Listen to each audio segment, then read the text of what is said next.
If you're feeling stuck in your business right now, and it sometimes feels like no matter what you do, you're just not getting the traction that you need. And I have to say, trust me, you are not alone. Maybe you've been grinding away and posting tons on social media, chasing leads and going to all the networking events, but it's still just not growing your business. Well, what if I told you that your success isn't just about strategy, but about the daily habits and how you give? Welcome to Rocky Mountain Marketing. I'm your host, Katie Brinkley. Join us as we dive deep with the world's leading digital marketing experts every single Tuesday. It's all about giving you the strategies that are working right now, directly from those who are making an impact.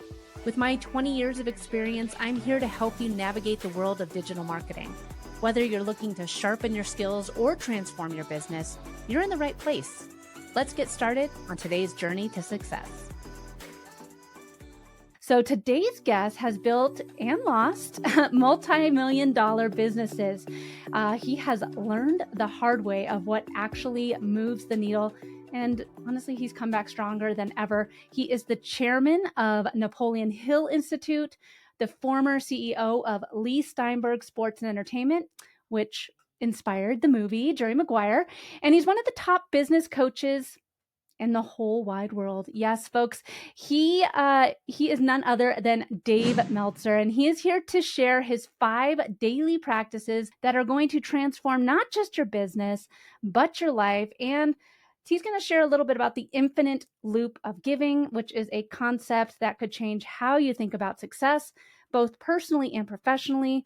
So thank you so much, David, for joining me on Rocky Mountain Marketing today. Oh, well, thanks for having me. And what a terrific introduction.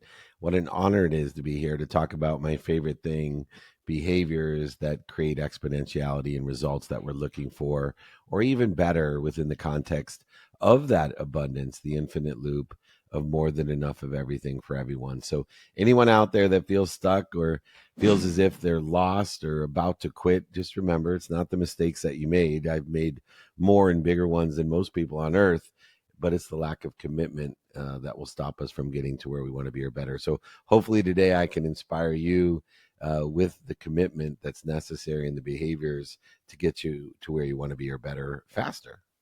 Well, and Dave, you've had such a incredible journey. I mean, you've built massive success, lost it all, and then now you've rebuilt in an even more impactful way. For those who might not be familiar with your journey and know a ton about you, I want you just to kind of take us back to that moment where you realized that success wasn't just about making money. Because I think as entrepreneurs, sometimes we're always like, okay, well now that I've hit 6 figures in my business, now I need to reach 4 or 7, and now that I've reached 7, now I need to do 8. Like, we're always chasing that next thing because we're very driven as entrepreneurs. So talk to us a little bit about the moment when you realized that success wasn't just about making money, but about something bigger. Well, it was thanks to my mom, my dad, my best friend, and especially my wife, because when I started on this journey, I had everything. I was worth over $100 million and I was lost. I was empty. I was unhappy.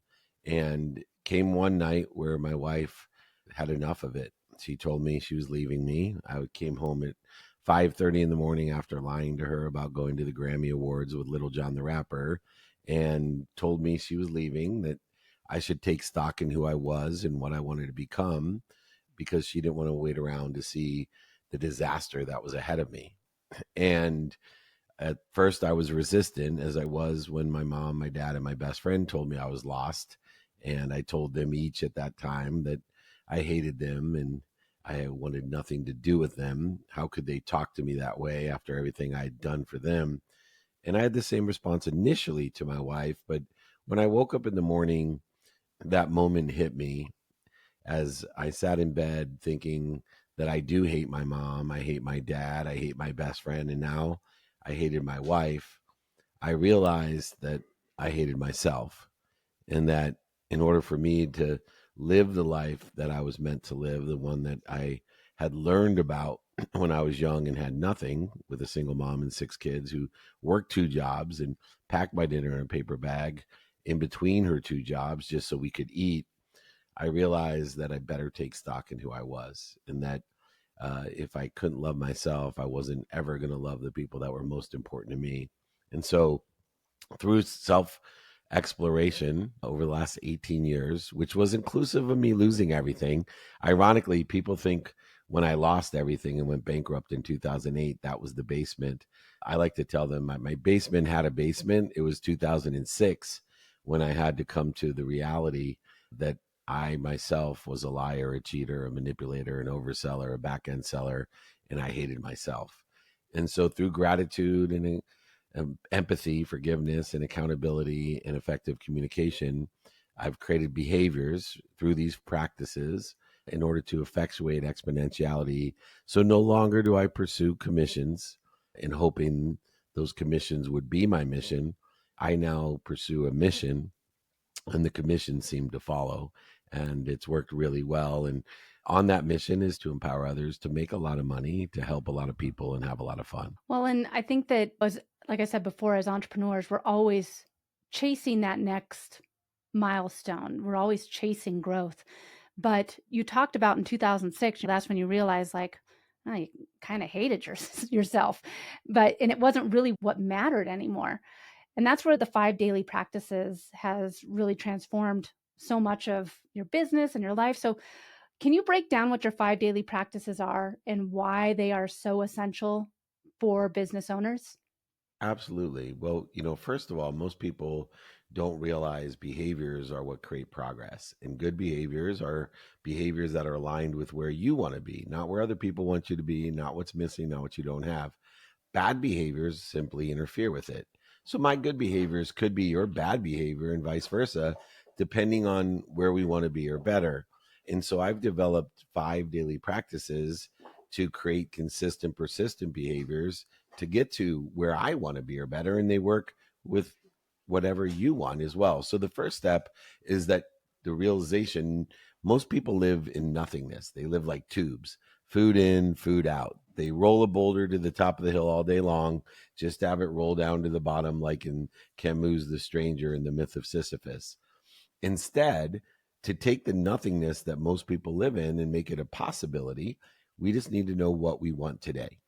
What do we want today, personally, experientially, giving and receiving wise, in alignment with where we want to be or better by aligning the past, the meaning of the past. We give meaning to everything we see.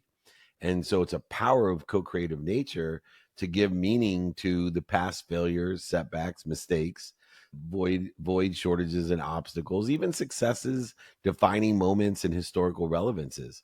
And so when we align our past meaning with the divine direction we want to be in and understand what it is we want today in the context or circumstances of the day, we now can take every nothingness that exists and make it a possibility.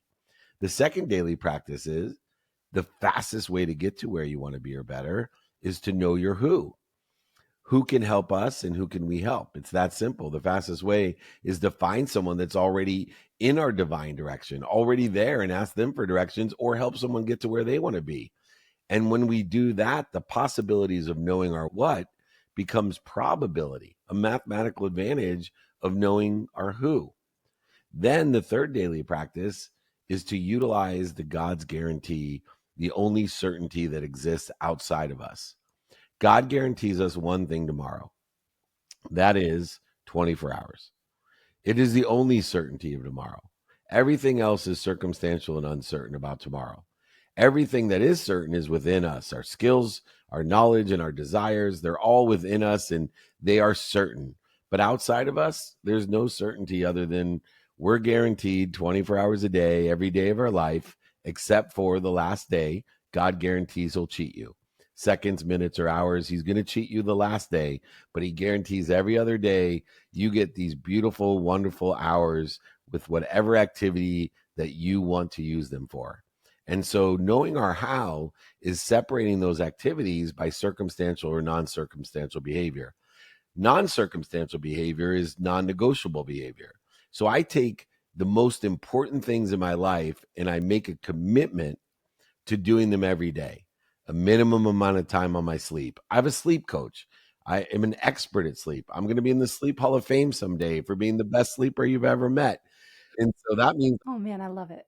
I want a sleep coach. yeah, you do. Because I recover and access information and energy better than anyone. And we're all connected to what? An omniscient and all powerful source.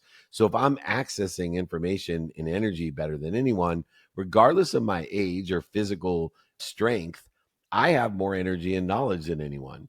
And so I spend a minimum of 7 hours a day on my sleep, non negotiable, a minimum of an hour on my health, a minimum of time with family and friends, a minimum of time studying finance, faith, relativity, and time.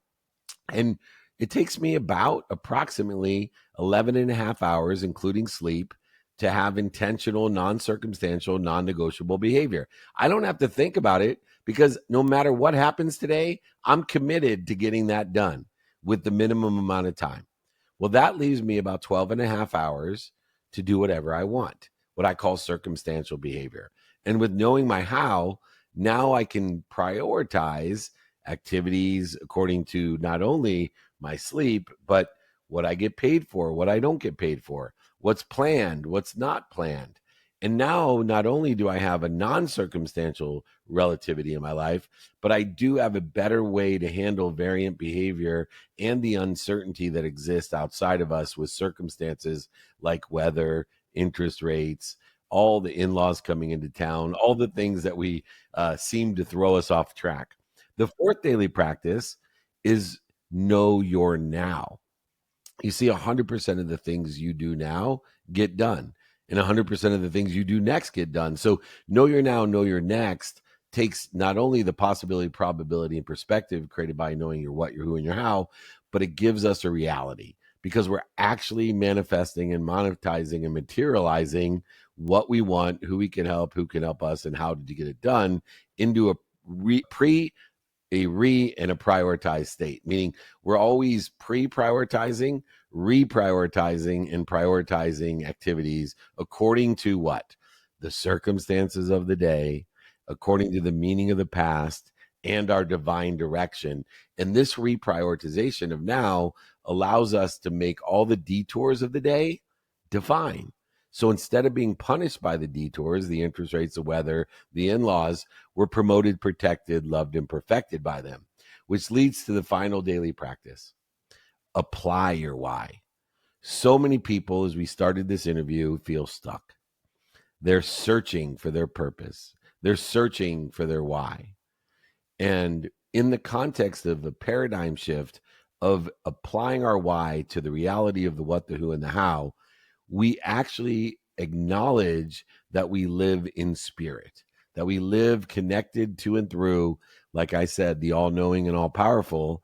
And instead of trying to go get it, trying to go find it, trying to go over it, around it, through it, allow it, deny it, supply it, simply acknowledge the fact that we are connected to and through it. So instead of worrying about what we're afraid of, I teach people to identify what you're doing to interfere with it. And so I am happy. What am I doing to interfere with it? I am grateful. What am I doing to interfere with it? I am forgiving. What am I doing to interfere with it? I am healthy. What am I doing to interfere with it?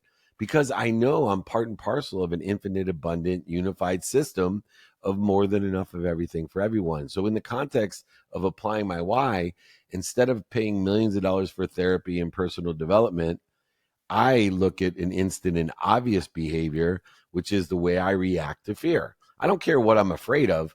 I know when I'm angry. I don't need a therapist to say I'm angry, I'm worried, I'm separate, inferior, superior, anxious, frustrated, guilty, or resentful. It's instant and obvious. I know it. But what I can do, instead of interfering with my why, I can clear that interference by not resisting the reaction to fear, the need to be offended or right or separate. Instead of resisting it, out logicking it, out analyzing it, instead I just stop. I breathe through my nose, out through my mouth. I remind myself with my source. I remember myself with my source. I recollect myself with my source. That's omniscient and all powerful, shortening the distance of resistance, not just through wisdom of the past mistakes, but of faith that there's something bigger than me that's omniscient and all powerful, loves me more than my mom. And so then I roll back into what I want, who I can help, who can help me, how to get it done, and reprioritize according to the circumstances of the day, notating I'm already completed the non-circumstantial behavior, the non-negotiable behavior of my sleep, my health, my finance, my fitness, my faith, all of those other things that are there. And now for just a quick break.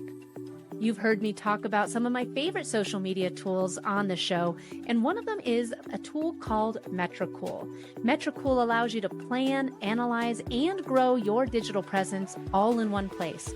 From websites to LinkedIn to YouTube, you can track everything that you're doing online and see just what's working and what isn't. Check out Metricool today at katiebrinkley.live/cool.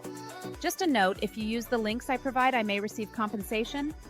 Well, Dave, one of the biggest things that, came to mind when you were talking was intention and mindset.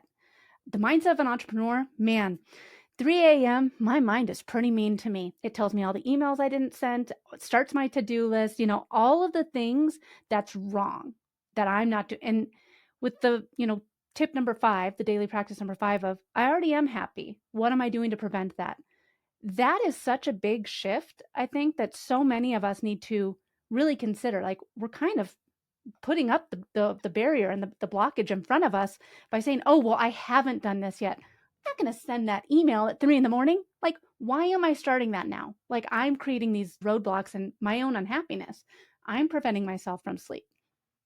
And I couldn't agree more with that 5th practice. And then also, I was thinking in 2023, my word of the year was intention. And it changed my business. I had a lot of FOMO, like, oh, I have to say yes to this event. I have to go on that podcast. I have to go do this. And really, I don't need to do anything. What was my intention behind it? And when I just slowed things down and really thought about, okay, these are the pros, these are the cons, again, everything changed. If someone that's listening right now says, man, these all are amazing, Dave, but I don't know where to start, what would be, if someone that's listening today wants to start implementing these daily practices right away, where should they begin? Because again, I think that sometimes it's like, okay, I'm going to do all these things right now and just hit the ground running. But really, we got to start somewhere. It's such a good question because, there's 2 differentiators between being inspired. One is getting started, getting back started, getting up and back up compared to getting there. And so if you don't get started or you can't get back up, you're not going to get there. And so the 2 simple things that are the best place to start is, 1, understand your non-negotiable behavior. Make a commitment to yourself. I'm going to spend a minimum amount of time on sleep, on health, on family, on finance, on faith, on studying time, on studying relativity, whatever is most important to you, and make the commitment to spend a minimum amount of time and lower the bar. Make sure that it's something really easy, because 2 minutes a day committed a day is worth more than 2 hours on a Saturday. And if you don't believe me, look at any kid that studies Spanish 15 minutes a day. I've never met a kid that studied Spanish 15 minutes a day that didn't get an A, but I met thousands of kids who studied Spanish 15 hours on a Saturday before the test and did not get an A. And so use the A methodology in your life by giving a minimum amount of time on those non-negotiable. The second tip to get started, just get into a rhythm of identifying at least the clues, if not the patterns, of how you react to fear. You'll find that you react to fear. For me, I know I have a need to be offended. That's a major pattern in my life, that when I'm afraid, I elevate. It's terrible, because if you have a need to be offended, just walk out the door. It'll feed itself. That need will feed itself. You'll be offended by everything. But when I'm afraid, I have a need to be offended. And then practice anytime that your mind, body, and soul are on fire, what they teach you when things catch on fire: stop, drop, and roll. And if you do these 2 things, you'll get back up, get started, get back started, and you will eventually get there by being inspired. So before we wrap up today's episode, I do want to make sure that we touch on the infinite loop of giving, because it's so powerful. And if it wasn't for other business owners that were 2, 3, 4 steps ahead of me, giving me the gift of their time and just answering questions, I mean, like, I think that the infinite loop of giving is everything. And if you could just explain what that means and how it applies to both businesses and personal success, I think that would be a great way to kind of wrap up today's episode. I agree, because the infinite loop of giving is so interesting, especially because who it impacts the most are the most generous and kind people. You see, most people live with under the guise that the more we give, the more we receive, which is absolutely true. But we are not effectuating that reaction in the appropriate manner. What do I mean by that? Most people that are generous and kind, they give more than they receive. And they're not doing the math. They're just not doing the math. I promise you that mathematically, if you give more than you receive, eventually you're going to end up at zero. It's math. And if you don't understand the math, email me, david@dmeltzer.com. I'll show you an equation that proves it. So why is it then, and how is it then, that the more we give, the more we receive? Well, there's a few things in the infinite loop of giving. One, give more, but instead of receiving more immediately and think it's automatic, you have to elevate your awareness to all that you're given.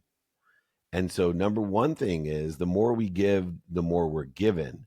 But you need gratitude and forgiveness to see when no evidence is there, or in my case, evidence was contrary to me being given something by losing everything, because I was given my marriage, I was given my life by evidence that was contrary to where I thought I wanted to be or better, by going bankrupt.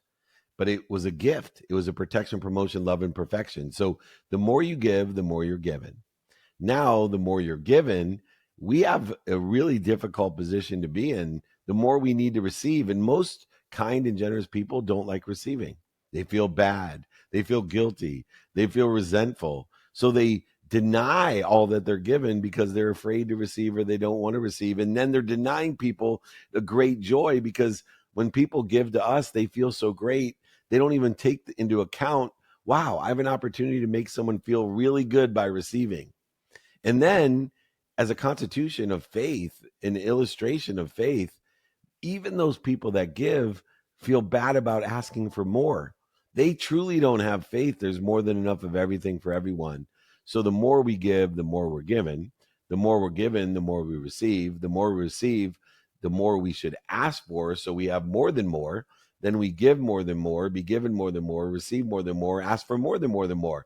So instead of at 80 years old being kind, generous, and broke, you can at 80 years old be kind, generous, and rich, and be able to use your generosity at its full capacity, because you can't give what you don't have. And so please use the infinite loop of giving and have faith there's more than enough of everything for everyone, and live in abundance. Stop interfering with more than enough. Stop interfering with the omniscient, all-knowing. Stop interfering with the all-powerful, almighty, and start living your life by shortening that distance of resistance and utilizing wisdom and faith to get to where you want to be or better. I love it. Well, this has been an awesome conversation. I mean, I've read your books. You've written numerous books. You have your free online course, The 5 Daily Practices to Live a More Fulfilled Life, which is available on your website. If people want to learn more about you and your story, where should they go? Where can they connect with you? I actually love to be emailed to directly. So I will send anyone in your community, I will sign my book. I will pay for shipping. I will pay for the book for anyone in your community that emailed me directly. David@dmeltzer.com. Free Friday trainings for over 26 years. We have a private networking group of people that want to help each other and know people that can help each other. Best way to reach me, David@dmeltzer.com. Google David Meltzer. You'll find my email there as well if you forget, David@dmeltzer.com. Katie, thank you so much for the opportunity to be here. Yes, thank you so much for joining us today on Rocky Mountain Marketing. Thanks so much for listening to this week's episode of Rocky Mountain Marketing. I hope you're leaving with valuable insights and the inspiration to lead your market. If you've enjoyed our time together and found today's podcast episode useful, I have a small favor to ask of you. Please hit that subscribe button to stay updated with the latest episodes. And if you know someone who could benefit from these episodes, maybe a fellow business leader or an aspiring entrepreneur, go ahead and share this episode with them. Let's spread the knowledge and grow together. Also, I'd love to hear from you and continue the conversation beyond the podcast. Visit me at katiebrinkley.com to connect, to find more resources, or just to share your journey. And be sure to pick up your copy of my new book, The Social Shift, at katiebrinkley.com/book. Thanks again for tuning in. I'm Katie Brinkley, and I can't wait to dive into more strategies and stories with you on the next episode of Rocky Mountain Marketing. Let's keep on taking your marketing to new heights.